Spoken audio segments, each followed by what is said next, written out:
خلاف تو آپ لوگ سڑکوں پہ رہے ہو، جی اور آپ کو پتہ ہے کہ جب اپنی مرضی کا بینچ بنوا کے جس طرح ویلیڈیٹ کیا جاتا تھا ڈکٹیٹرز کو، اس سے آپ سڑکوں پہ تھے.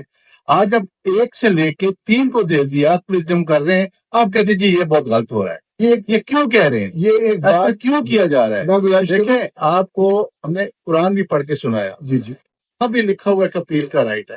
قرآن بھی پڑھ کے سنایا جہاں کہ آپ ایک کلیکٹیو آف وزڈم کر کے مشورہ کر کے کر سکتے ہیں. اگر اس کے مطابق اگر پارلیمنٹ نے فار دی فرسٹ ٹائم ایک لا بنا دیا اس تمام ڈکٹیٹرشپ کو روکنے کے لیے، تو آپ کہتے ہیں جی یہ بہت غلط ہو گیا ہے. اس کا بننا نہ بننا ایک الگ آسپیکٹ ہے، وہ آپ نے سن لی ساری بحث، جی اس کو ہم فیصلہ کر لیتے ہیں. جی لیکن اتنا تو کہیں کم از کم کہ یہ لا ٹھیک بنا ہے. اب آپ بھی کہتے ہیں نہیں جی رہنا چاہیے، ایک چیف جسٹس کو رہنا چاہیے. اس حد تک آپ ڈکٹیٹرشپ کو نہ پروموٹ کریں. کیا ہم غلام ہو گئے ہیں ساری جب سے اس ملک کو